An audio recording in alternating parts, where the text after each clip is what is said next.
Good morning friends, आम्ही दोघी बहिणी या आपल्या यूट्यूब चॅनलमध्ये मी रसिका आपलं स्वागत करते। तर मी तुम्हाला आज दाखवणार आहे मिल्कमेड रवा लाडू। ही रेसिपी मला श्वेताच्या आईने शिकवली आहे। तर चला बघूया आपण ही रेसिपी कशी करतात। त्यासाठी आपल्याला लागणार आहे साहित्य: अर्धा किलो रवा, एक नारळाचं किस, काजू, बदाम, पिस्ता व मिल्कमेड मधला आपल्याला थोडंसंच मिल्कमेड यूज करायचं आहे। साजूक तूप लागणार आहे, वेलची पावडर लागणार आहे व आपल्याला एक वाटीभर साखर लागणार आहे।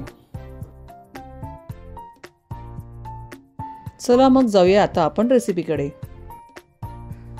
प्रथम आपल्याला एका कढईमध्ये 6 ते 7 चमचे साजूक तूप घालायचे आहे व त्यावर अर्धा किलो बारीक रवा मंद आचेवर छान परतवून घ्यायचा आहे। मंद आचेवर भाजण्यासाठी आपल्याला 8 ते 10 मिनिट लागतात। जसा आपण प्रसादाला रवा भाजतो त्याच पद्धतीने आपल्याला हा रवा भाजून घ्यायचा आहे।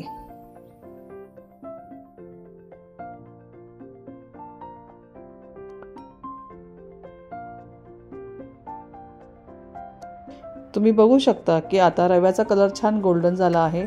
त्यामुळे आता आपण गॅस बंद करून कढई आपण साईडला ठेवूया।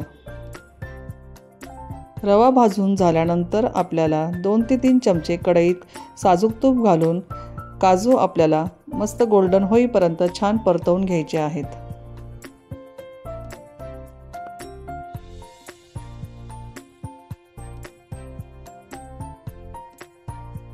आता काजूचाही कलर गोल्डन ब्राऊन झाला आहे, ते पण आपण एका बाउलमध्ये काढून घेऊया।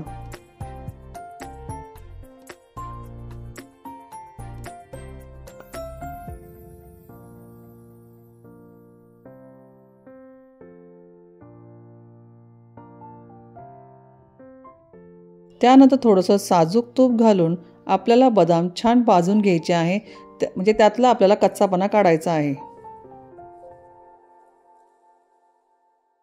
बदाम काढून झाल्यानंतर आपल्याला त्यात थोडे पिस्ते घालायचे व ते पण छान भाजून घ्यायचे आहेत।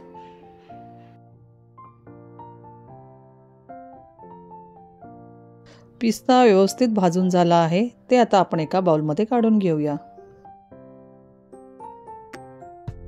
सर्व ड्रायफ्रूट्स भाजून झाल्यानंतर आपल्याला कढईमध्ये 4 ते 5 चमचे साजूक तूप घालून ओलं नारळ किसलेलं आहे ते आता छान परतवून घ्यायचं आहे।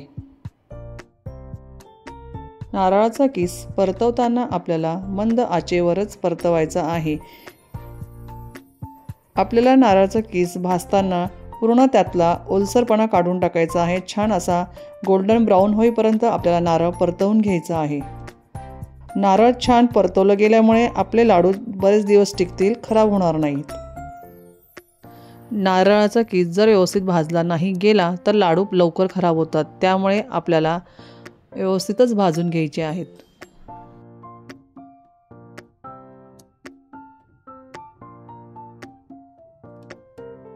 नारळाचा किस छान परतवला गेला आहे।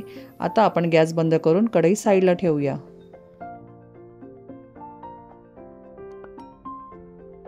मी जे ड्रायफ्रूट सर्व भाजून घेतले होते ते आता आपण मिक्सरला फिरवून घेऊया।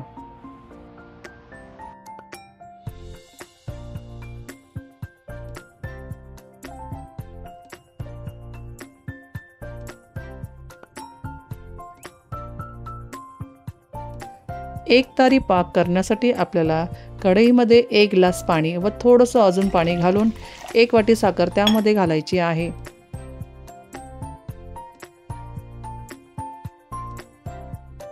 साखर घातल्यानंतर आपल्याला चमच्याने ते हलवत राहायचं आहे। हा पाक करताना खूप पक्का पाक करायचा नाही आहे। 1 तार आली की लगेच आपल्याला बाकीचे जिन्नस त्यामध्ये घालायचे आहेत।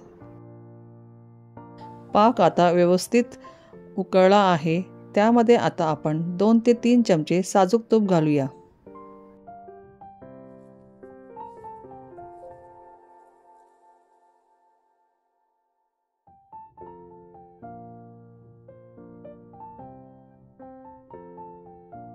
साजूक तूप घातल्यानंतर 2 ते 3 मिनिटांनी आपल्याला पाक चेक करायचा आहे आपला झाला आहे की नाही। तुम्ही बघू शकता की आता एक तार तयार झाली आहे, म्हणजे आपला पाक रेडी झाला आहे। आपला पाक रेडी झाल्यानंतर आपल्याला त्यामध्ये मिल्क मेड घालायचा आहे व व्यवस्थित परतवून घ्यायचा आहे।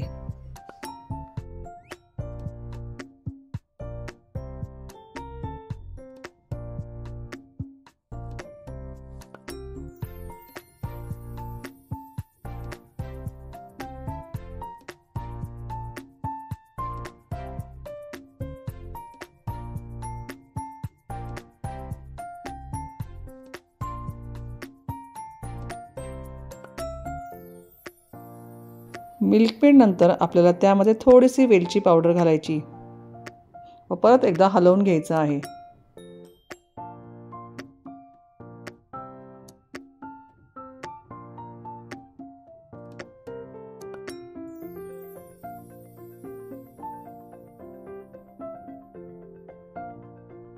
बघू शकता की मिल्क मेड टाकल्यानंतर पाकाला परत उकळी आली आहे।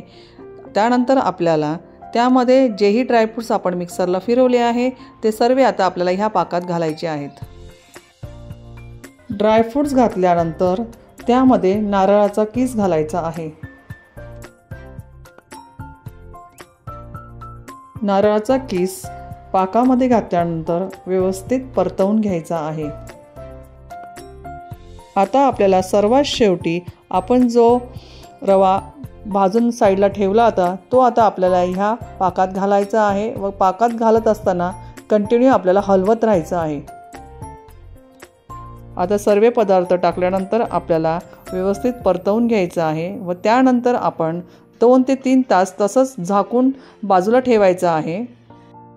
2 ते 3 तासानंतर तुम्ही बघू शकता की लाडवाचं सारण व्यवस्थित रेडी झालेलं आहे। आता आपण छान लाडू बांधायला घेऊया। तुम्ही हे लाडू करताना सपोज संध्याकाळी जरी करून ठेवलं आणि दुसऱ्या दिवशी जरी लाडू बांधले तरी छान बांधले जातात, कोरडापणा अजिबात येत नाही। हे लाडू बांधताना अजिबात मेहनत घ्यावी लागत नाही, अगदी सहजगत्या हे लाडू बांधले जातात। तर तुम्ही नक्की हे लाडू ट्राय करून बघा। मी सांगितलेल्या मेजरमेंटप्रमाणे जर तुम्ही हे लाडू केले तर अर्धा किलो रव्याचे जवळजवळ हे 40 ते 45 लाडू होतात। तुम्ही हे लाडूची रेसिपी नक्की ट्राय करा, तुम्हाला नक्की आवडेल। व अशाच नवनवीन रेसिपीसाठी आम्ही दोघी बहिणी हे चॅनल लाईक करा, शेअर करा, सबस्क्राईब करा। थँक्यू।